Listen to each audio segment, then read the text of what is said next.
And now, to bring our time together to a close with some final and insightful thoughts, it's my pleasure to introduce our closing speaker. Stephen Pimpare is the new director of the Vermont Law and Graduate School's Masters of Public Policy program. He's also the author of 4 books, including A People's History of Poverty in America, which actually won the Michael Harrington Award from the American Political Science Association. And that was for demonstrating how scholarship can be used in the struggle for a better world. And then more recently, Politics of Social Workers, which is a practical guide to effecting change, which received the 2023 Best Book Award from the Society for Social Work and Research.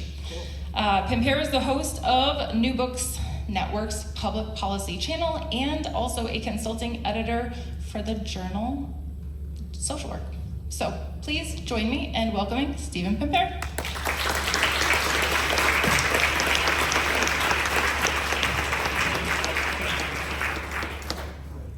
Good afternoon, everybody.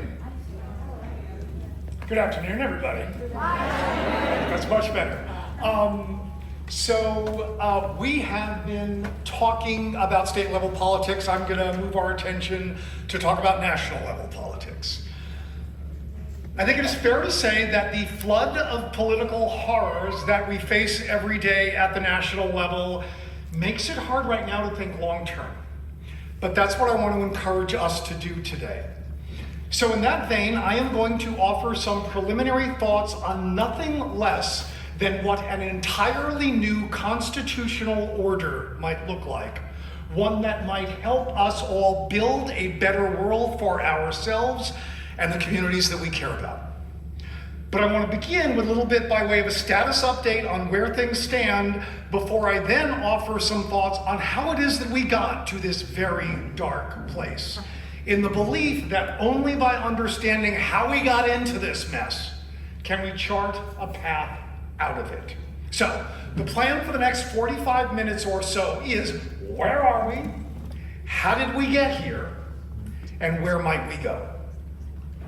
So first up, what's happening and why? People increasingly ask if we are in a constitutional crisis. My answer for some time now has been that we are way past that. We have undergone a regime change and are operating outside the bounds of what we have understood the US Constitution to be. The president has asserted unilateral control not only of all institutions of the national government, but over institutions of civil society as well. The Varieties of Democracy Institute, which is based at the University of Gothenburg in Sweden, suggests that it will remove the United States from its list of nations designated as democracies. And for what it's worth, I think that's right. In a democracy, after all, you do not fear speaking out loud about the government. But now, vulnerable individuals are not only afraid, some unknown number have already been carted off in the dead of night to foreign labor camps as punishment for their speech. Now, we knew that some of this was coming. Project 2025 was explicitly written by a broad coalition of the far right as a blueprint for the next Republican administration, as it has been since the Heritage Foundation published its first version of this for the incoming Reagan team. That was 45 years ago. That's how long they've been working toward this. So far, according to one online tracker, of 313 distinct Project 2025 recommendations, 98 have been completed and another 66 are in progress. But what's happening now is even more radical than what Project 2025 proposed, because what no one saw coming was Elon Musk, who has illegally seized control of a broad range of executive agencies and their computers and their payment systems. It can and should, I think, be reasonably understood to be a techno coup. We also didn't envision the Republican majority in Congress utterly abdicating its role, or an inept Democratic Party acting mostly as if this is all business as usual. I confess to also being a little surprised by the sheer number of elite institutions, universities like Columbia, powerful law firms like Paul Weiss, or media organizations like ABC and CBS, who have surrendered in advance. We can all be forgiven, I think, for being just a little bit unnerved by the extravagant lawlessness of the second Trump administration, even by its own historic standards. Its actions are the hallmarks of authoritarian regimes, and we should recognize that we are now living in one, even if it's one that's still struggling to get its footing. And you don't act the way they are acting if you ever intend to surrender power. As of this morning, there have been 236 pending court cases challenging illegitimate executive orders that many are nonetheless treating as laws, illegal firings, funding cuts that violate constitutional provisions and any number of statutes, extraordinary renditions in which even legal residents and US citizens have been seized by agents of the state and held without access to courts and lawyers, along with increasingly aggressive attacks on judges, opposition leaders, media, universities, law firms, nonprofits, unions, oversights and regulatory agencies, and student activists. Our courts were literally not built for this, and they are, at their best, very slow. Even if they're showing, I think, a bit more spine and a bit more speed than I anticipated. So I've been struggling to understand the goal of all of this. And part of the answer, I think, is that there is no single goal, but there are at least 5 factions competing for influence, each with their own ambitions, with a lot of overlap in many instances, right? So, in the first faction, I put Stephen Miller and Robert F. Kennedy. This is the culture war stuff, the anti-DEI and anti-immigrant policies. The goal is literal resegregation. It is racist, it's misogynist, and it's xenophobic. But for RFK especially, it's also eugenicist, or at least social Darwinist, right? Rooted in what I believe to be a genuine belief that only the most naturally fit should survive. Mass death events here are best understood to be a feature, not a bug. Hence, the defunding of scientific research and the dismantling of programs of public health. Group 2 is where I think we put Office of Management and Budget Director Russell Vought and Project 2025.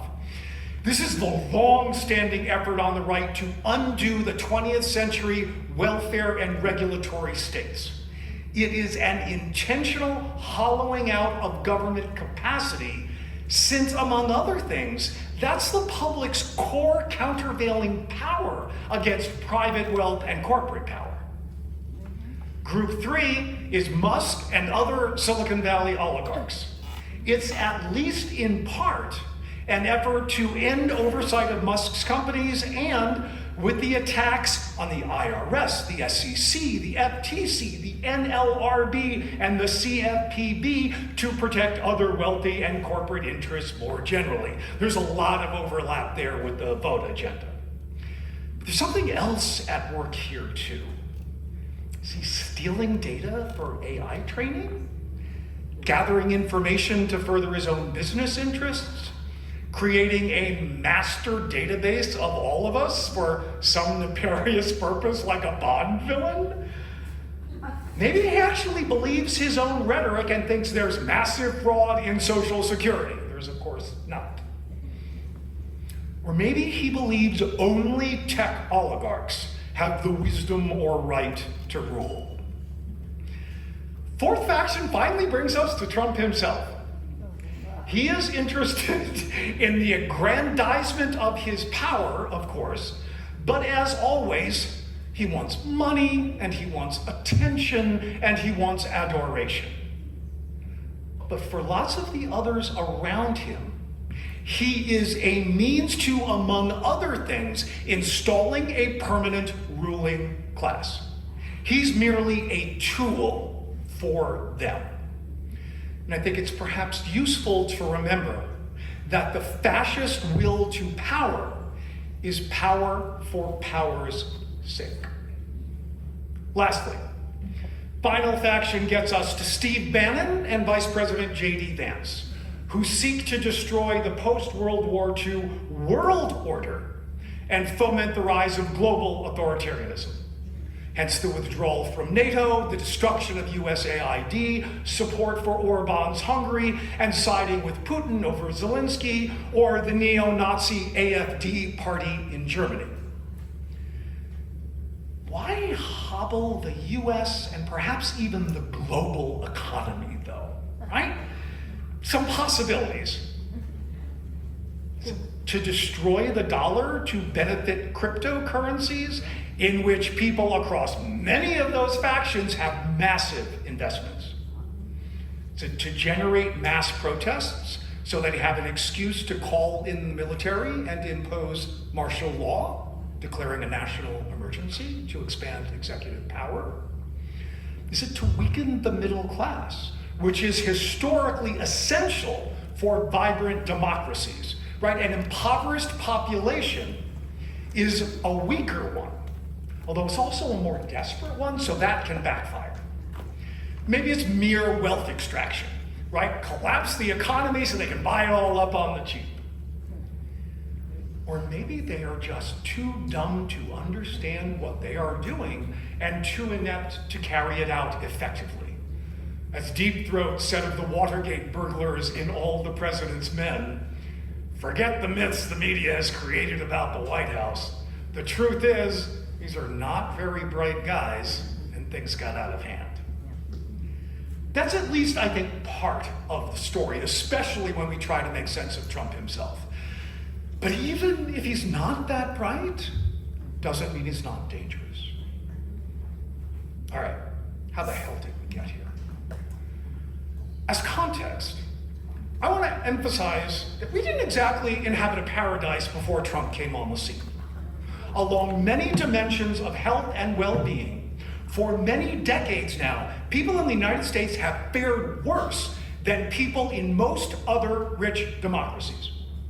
We have had and continue to have the highest or near highest rates of poverty, of child poverty, elderly poverty, income inequality, infant mortality, maternal mortality, gun violence, incarceration, substance use disorders, and death by preventable causes, while we have had the lowest rates of life expectancy, access to healthcare, intergenerational mobility, and, not coincidentally, I think, political participation.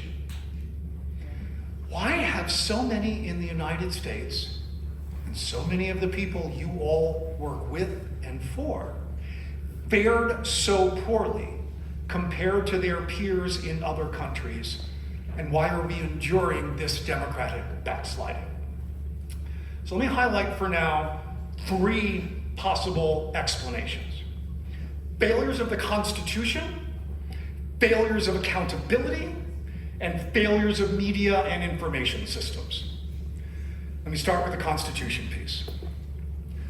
Whatever the stubborn myths around it, the US Constitution has been a disaster, corrupted from the start by its acceptance and rewarding of an exceptionally brutal form of chattel slavery.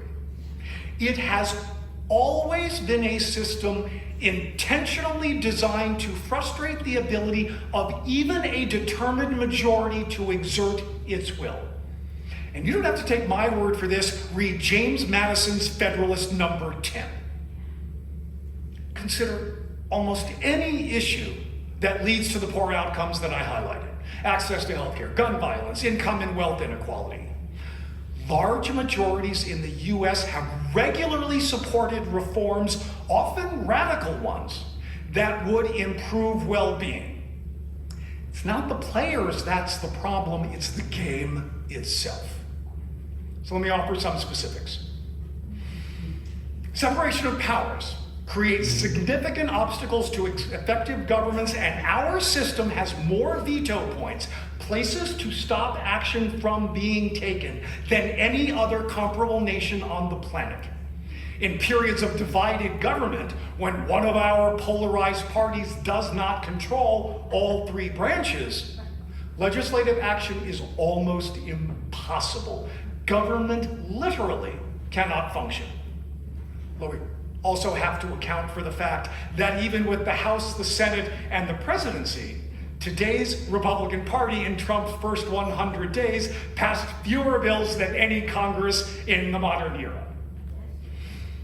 Federalism takes this convoluted national system and brings it down to relations with state governments, making it, among other things, hard for people to know who to blame when their government is not working to make their lives better, or, as many states have done, passing policies that make their residents' lives worse than for people who live in other states. The Senate, deeply undemocratic, right? Take the simple fact that California, with a population of 39.4 million, has the same representation and number of votes, right, two, as the 588,000 people of Wyoming. Or that the filibuster allows a minority to prevent the majority from acting. 40% can effectively obstruct anything. Minorities rule in the current system, not majorities.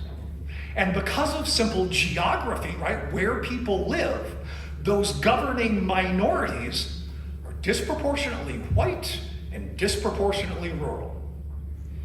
The Electoral College reinscribes the imbalances of the Senate onto the presidential election process and creates a system unlike any other, to the best of my knowledge, on the planet, in which the person who gets the most number of votes doesn't necessarily win.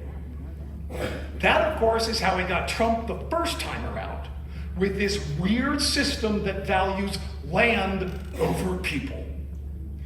We have federal courts with too much arbitrary power, regularly working against the majority will, while made unaccountable by life tenure. They have privileged business interests over public interest, granted money the same rights as votes, and more recently tried to strip away hard-fought victories for reproductive rights and bodily autonomy, principles of one person, one vote, and racial non-discrimination, and the ability of federal agencies to assure our access to clean air and water or safe food and workplaces. As if all that isn't bad enough, what we have is literally the hardest constitution on the planet to amend. Because of that, we've only been able to change it a total of 17 times since the Bill of Rights was adopted in 1791. And 2 of those were the enactment and repeal of prohibition. Those structural flaws have helped bring about events that have further eroded democratic controls while undermining our collective faith in government itself, which in turn is what creates the space for authoritarians to emerge. Right? This is the accountability explanation. The first moment in the modern period that put us on this path, I'm setting aside Gerald Ford's egregious pardon of Richard Nixon, was the 2000 presidential election, when the Supreme Court illegally intervened in order to ensure that Republican George W. Bush ascended to the presidency over Democrat Al Gore. And Gore, instead of fighting this treasonous, undemocratic act, surrendered to a judicial coup. This becomes a pattern. The ruthlessness of Republicans and the fecklessness of Democrats. Take the failure to prosecute the war criminals in the George W. Bush administration, who lied the nation into disastrous post-9/11 conflicts that killed close to 1 million people, while at the same time tortured men it detained without trial in secret black site prisons throughout the world. Or take the Obama administration's failure to prosecute the bankers who would have crashed the global economy in 2008 were it not for government intervention. As it was, they created the worst economic crisis since the Great Depression itself, one which only the very wealthiest fully recovered from. But not content with his failure to hold accountable the institutions and individuals who were responsible, Obama rewarded them with leadership roles in his administration. That perversity helped bring about the rise of the Tea Party in 2010, which I understand as the foundation upon which the MAGA movement was built. Add in the Biden administration's failure to more aggressively treat the traitors of January 6th as traitors, and the widespread inability of almost all institutions to hold Trump himself to account for fomenting insurrection and attempting to subvert elections. It's worth noting in this regard that the immigration abuses of the current administration would not be possible were it not for the racialized surveillance, policing, and hyper-incarceration apparatuses built over decades under Democratic and Republican administrations alike. This poorly designed constitutional system is now being exploited by a revanchist Republican Party working to erode those already wobbly Democratic norms even further, demonstrating themselves to have allegiance only to their own power and entitlement and their opposition to multiracial democracy.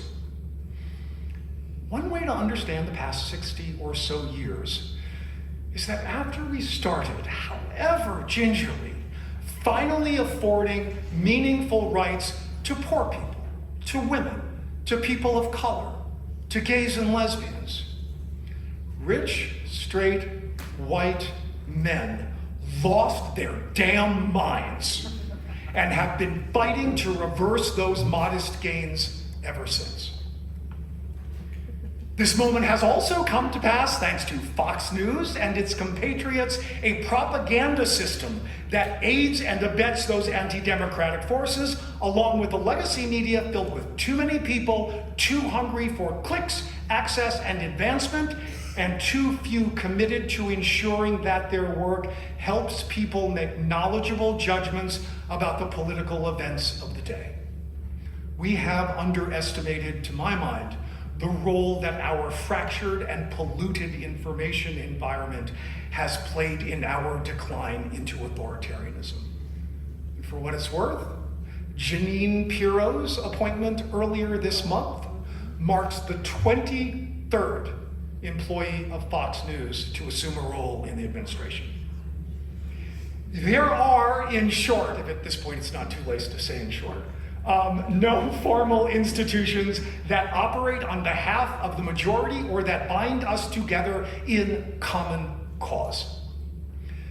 Thinking about this longer history helps us to see that Trump is a symptom of a larger disease rather than a cause. He's the culmination of decades-long trends. And to assume that once he leaves the scene, things will necessarily get better is to misunderstand the nature of the problem. There's another even more basic argument, I think, to be made for why throughout most of our history we have not functioned as a democracy. This is my final point about the failures of accountability. Prior to the end of the Civil War, right, Black Americans, particularly those in the South, lived under an explicitly authoritarian regime which maintained its power through violence, threats of violence, and the formal disenfranchisement of disfavored populations.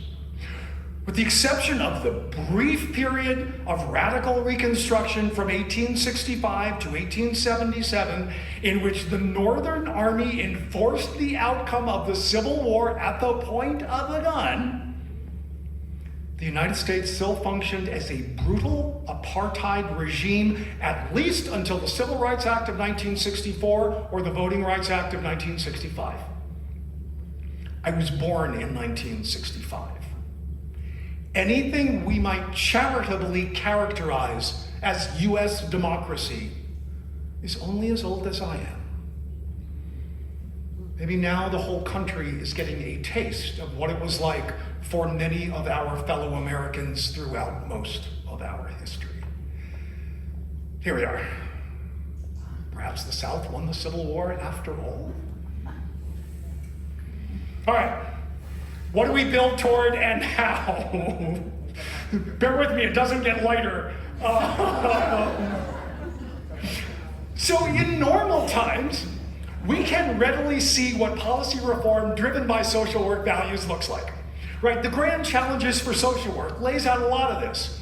Their agenda in their words: ensure healthy development of all youth, close the health gap, stop family violence, eradicate social isolation, end homelessness, promote smart decarceration, reduce extreme economic inequality, build financial capability for all, harness technology for social good, achieve equal opportunity and justice, and advance long and productive lives, right? Similarly, social work speech, right, that speaks the collection of official NASW policy statements, right, articulates positions and outlines reforms on some 60 issues, including child welfare, economic justice, housing and homelessness, electoral politics, healthcare, immigration, juvenile justice, welfare reform, and much more. I could make my own list of policy reforms that are already on the agenda to one degree or another, right? Expand the child tax credit, forgive certain categories of student loan debt, enact the John Lewis Voting Rights Act and the Freedom to Vote Act, expand the National Electric Vote Compact, add a public option to the Affordable Care Act and work toward Medicare or Medicaid for all, pass the Women's Health Protection Act, fully fund and expand Social Security, raise taxes on corporations and the rich, increase the minimum wage, forbid members of Congress from trading individual stocks, and fund robust public media. But, and this is my key point, neither the grand challenges, the Social Work Speaks agenda, nor my own list seriously addresses the political obstacles to such policy reforms or how we might overcome them. We need a new politics if we want to have any realistic hope of making new policy. Even if we could enshrine any of these goals as policy, and we couldn't in more normal times, so I imagine that we can right now, I mean, so what? The MAGA regime has routinely ignored existing laws and norms and has, for all intents and purposes, as I've emphasized, destroyed the previous order. There is no policy system for us to work within. So the only choice we have is to build a new one. I said above that we've already undergone regime change.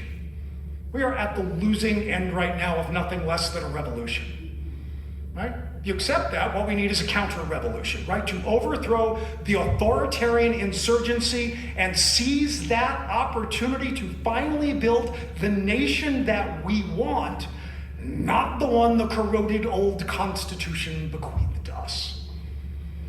We have already established a right to do this, by the way.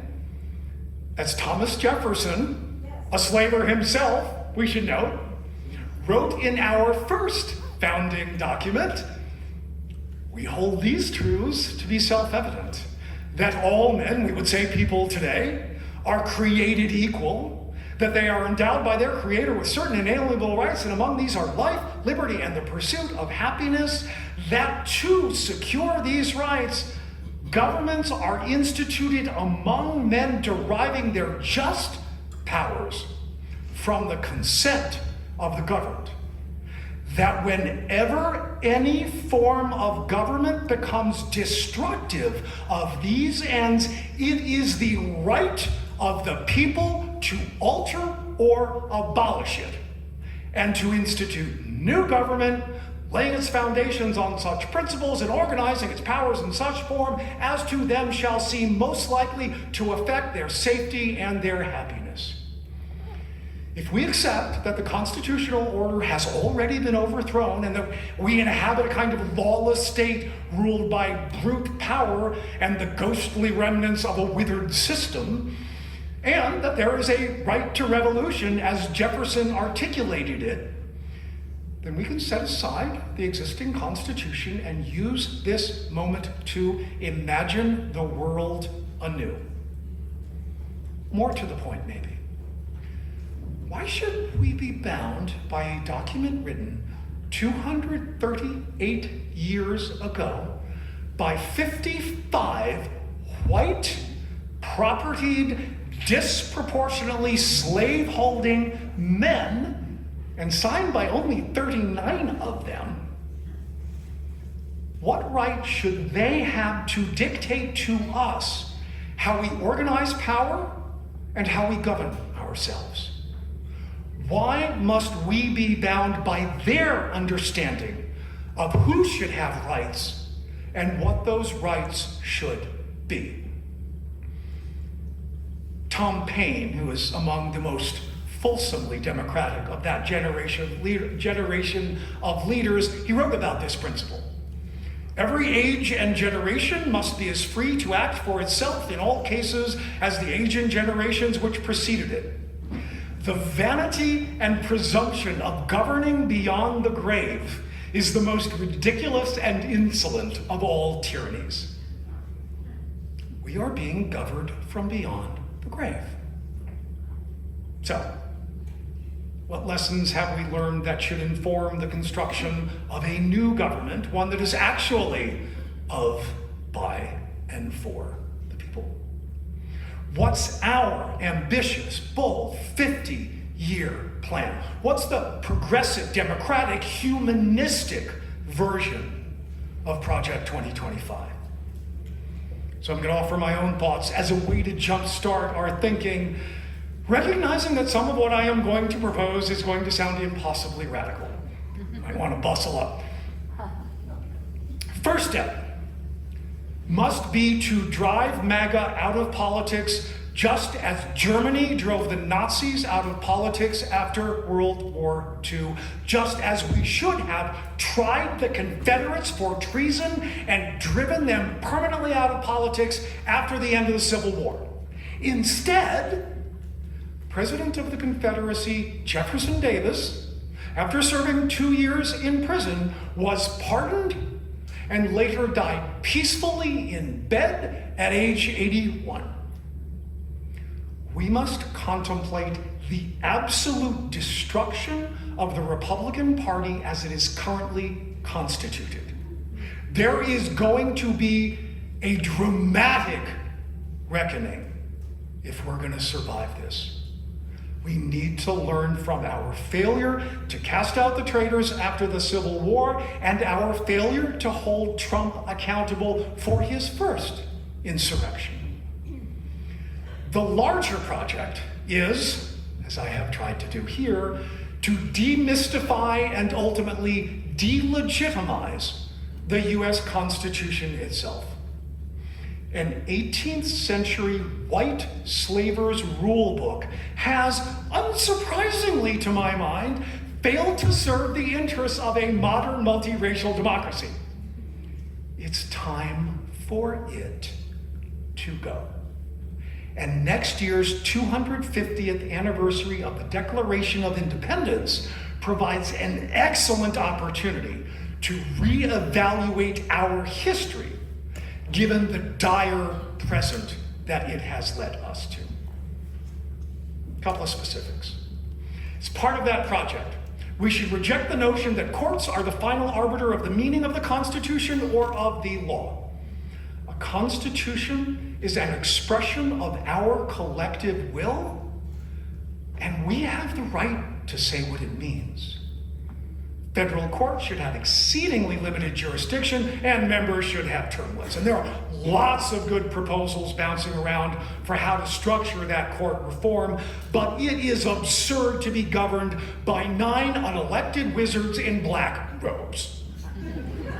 As we abandon the outdated structures of the Constitution, we must end our anomalous two-party regime.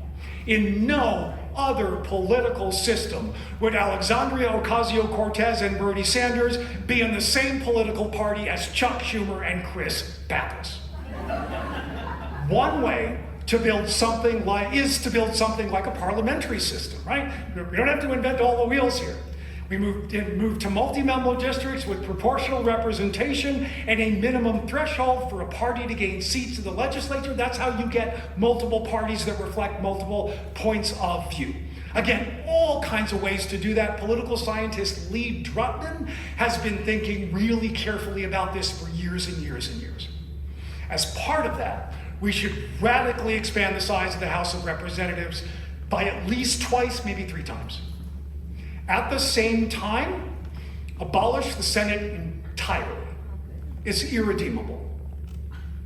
States have too much power in interpreting and implementing national legislation, and there is too much variation in your life's chances or your access to, say, reproductive health care or your ability to vote, depending on nothing more than where you were born or where you happen to live. Mississippi, with a poverty rate 3 times that of New Hampshire, might as well be an entirely different country. And again, there are lots of folks who have thought deeply about this for long periods of time, but there are surely other models for regional power sharing, right? Canadian provinces, Swiss cantons. There are ways to equalize opportunity across the nation that is made difficult by the very structure of our institutions. Short of that, if we're going to keep an upper chamber that serves as yet one more obstacle to a functioning government and retains something like states, then Washington, D.C. should have the same rights as other political entities, and all other occupied U.S. territories, Puerto Rico first among them, must have equal rights or be free from being under our colonial thumb. California is ungovernable in its current size and could be 3 states. Maybe New York City should be its own state. Why on earth do we have 2 Dakotas? If we do adopt something like a parliamentary system in which the majority party or majority coalition of the legislature then forms a government and administers the executive branch, we can abolish the Electoral College and allow the party leader to become prime minister or president. No longer would divided government be possible, right? You're not going to have people in different parties running the national government fighting against each other, right? Nor would you have vetoes. Once elected, a party should be able to govern. It's also, I think, an obvious way to create some accountability to voters. You know who to blame, because the coalition that gets elected can actually govern. Now, you're not always going to like that, right? But you know who to blame. You can vote them out of office and vote another party in. As with other systems, right, I would propose that there should be a mechanism for no confidence votes to quickly remove from power a failed or corrupt governing coalition, and we need to normalize that kind of turnover. Right? One of the reasons that Trump retained office after 2 impeachment proceedings is that the threshold for conviction and removal is too high and dependent on that malapportioned Senate. And we've come to think of impeachment as an extraordinary, radical proposition than merely another routine means of addressing incompetence or malfeasance, which is how it was originally intended to function. Elections should be fully funded with money, with public money and equitable public media access. And were I in charge of this, private expenditures on elections would be illegal. And as with many other systems, the timelines for those elections could be much, much shorter. Maybe we consider mandatory voting, as in Australia, and look for new spaces for public input and involvement. Democracy is a practice as much as anything. And we need to find ways to stitch together the deliberative decision-making that brings together communities in common cause and makes a habit of civic engagement, right? What's the larger national scale equivalent to New Hampshire's town meeting day, for example? The existential threats to democracy have pushed the climate crisis off the agenda. It's an existential threat of a more literal kind. We should start talking about things like nationalizing, then systematically dismantling the fossil fuel industry. We should also be dismantling our elaborate systems of surveillance, policing, and prisons, including what Dorothy Roberts calls the family policing system, almost all of which have their roots in schemes to subjugate enslaved people and then replace them with local institutions that foster community and create conditions for actual safety and security. We're going to need to help build an international order too, only this time one that takes the voices and needs of the global South as seriously as we have historically taken the voices and concerns of at least some in the West. And we have to fight against the global rise of the authoritarian right as well, building international institutions of democratic solidarity. Finally, we might formally commit to a new Bill of Universal Human Rights, to food, housing, healthcare, education, and economic security, with a guaranteed minimum income or universal basic income. Right? I can add to that list, but you get the idea. So let me offer just a few final thoughts before I turn to you for your own questions and comments. We have urgent work to do in the short term, of course, before we can get to this project of what we might think of as a second Reconstruction. So what can you do now while you imagine and work toward building this better future? 1, look for opportunities to safely engage in nonviolent disruptive protest. It really matters, going back to a conversation we had earlier. It really matters. And there are lots of examples from world history and our own to demonstrate that it matters. Even tyrants need some degree of public support to maintain their legitimacy. We can help undermine that legitimacy. 2, organize and participate in strikes and boycotts.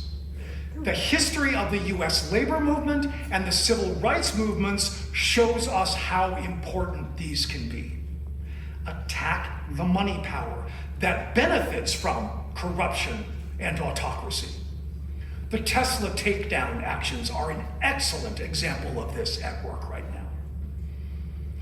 3, refuse to recognize illegitimate, lawless directives and demands.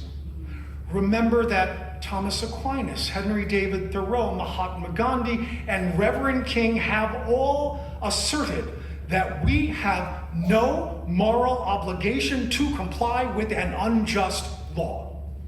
When commanded to obey, more people and the institutions they inhabit need to respond with some version of, you'll pardon my French, fuck you, make me. 4,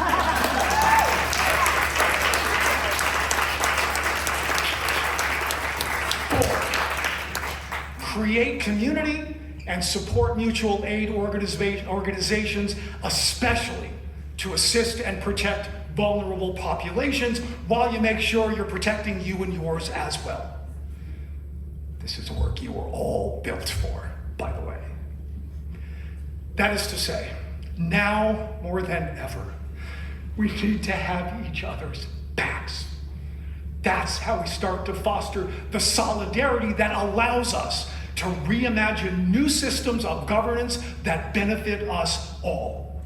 The possibilities for long-term revolutionary change depend on the shorter-term work of banding together to defend against the incursion we confront now.